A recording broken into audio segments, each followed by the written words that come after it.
The Imposter, winner of the Grand Jury Documentary Prize at the Miami International Film Festival, nominated at Sundance, nominated for the British Independent Film Awards, screened at the Sydney, Seattle, San Sebastian film festivals, Film Critics Circles or Associations, Georgia, winner, Kansas City, winner, London, winner, Australia, winner, and even shortlisted for an Oscar, all for your consideration, as Best Documentary.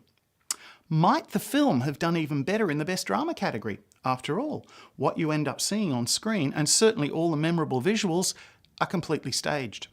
So when is a documentary not a documentary? The Imposter certainly walks a very fine line.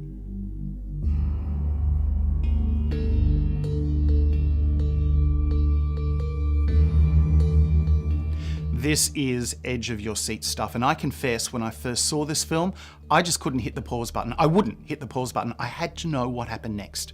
A missing 13-year-old boy suddenly turns up alive 4 years later on the other side of the world. One dark and stormy night in Spain in 1997, a boy is found by police in a telephone box. He has no ID, he's frightened, traumatised. What's on the boy's mind? Well, he tells us, I had to be convincing. I had to put into their mind they had a kid in front of them, not an adult. So he's a fake, an imposter of nobody, actually. But as he says, for as long as I remember, I wanted to be someone else, someone who was acceptable. Now, those are not spoilers. We're just 5 minutes into the movie when we find that out from the mimic himself. So how will the boy's family react when they're reunited with him? He doesn't look anything like the missing boy, and what about the fact that he speaks with a distinctive French accent? How much deceit, how much gullibility, and how much denial can there be in 95 minutes?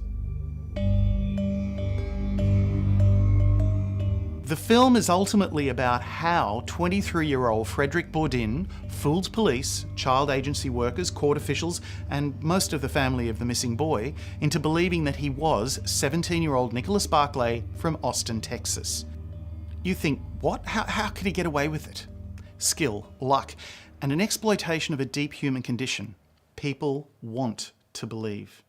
Now, the backbone of the film is basically a whole series of interviews with Bourdin himself, looking directly at the camera. He's staring right at you, into you, recounting not just what he did, but intimately presenting his thoughts and feelings as they were at the time that he was proffering the prank.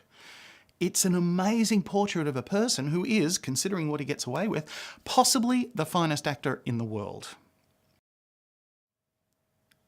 The thread of neatly edited interviews slowly reels out the twists and turns, supported by some home videos, old TV news reports, and a few dramatised recreations.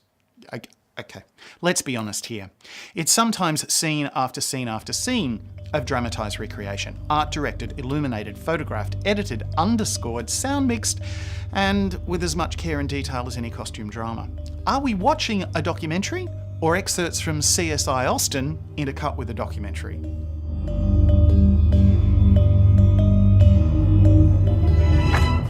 A while back I presented a review for the film Hell and Back Again about a soldier in the Afghan war returning to life in the USA. Now, that was total cinema verite. No interviews, no dramatic recreations. It was about as doco as a doco can be. Here, however, the interview with Bourdin seems very carefully controlled, dare I say even at times contrived, but then would he, as the great chameleon, want to do it any other way? There are 2 or 3 very interesting techniques used in the film from time to time. When other interviewees are talking about their thoughts on Bourdin, like was he or was he not who he claimed to be, there are a few insert cuts of Bourdin just looking at the camera, a slight smile, a knowing look, which of course could be taken from anywhere in his interview and inserted, a way that editing plays a role in layering the experience we have of him reacting, that's questionable, to what's being said. It's manipulative, but it's very effective. The other technique is to take lines of his interview and have the actor playing him in the dramatic recreations actually recite the same lines, and then use the audio from Bourdin's interview over the visuals of the actor in the recreation. It's certainly not a new technique, but it works very well here, as if the images we're seeing are Bourdin's imagining of what happened as it happened, not some third party's reimagining of it after the fact. May sound a little complex, but I think when you see it in the context of the film, you'll see how effective it is. It sounds like I'm coming down on this film, but absolutely not. These techniques, manipulative as they may seem, do help to build the entertainment value. And this was one of the 5 best films I saw all of last year. Yeah, I was a bit late coming to it, didn't see it when it was all shiny new on the film festival circuit, later on DVD. As a piece of entertainment, it's brilliant. It really is brilliant. As tight as any scripted thriller. And when most thrillers start to lag and their act 3 gets a bit soggy and you start to see all of the logical stepping stones through to the inevitable conclusion, it doesn't happen here. The Imposter goes from intense engagement to all-out OMG with an amazing twist in act 3. Absolute top marks to the editor, Andrew Hume, a master of the pregnant pause in an interview, knowing just when to leave the interviewee hanging in space after making a statement that blows our perceptions of what's happening in a whole other direction. And to the director, Bart Layton, mate, you've done a great job. Congratulations. So, documentary or drama? Either way, it toys with our senses, like a cat with a mouse. And we, the audience, we're definitely the rodent in that scenario. So if you seek suspense by the spadeful, infused with intrigue, and a gut full of gullibility, text and style, don't miss Mr. Bourdin's masterful masquerade, The Imposter.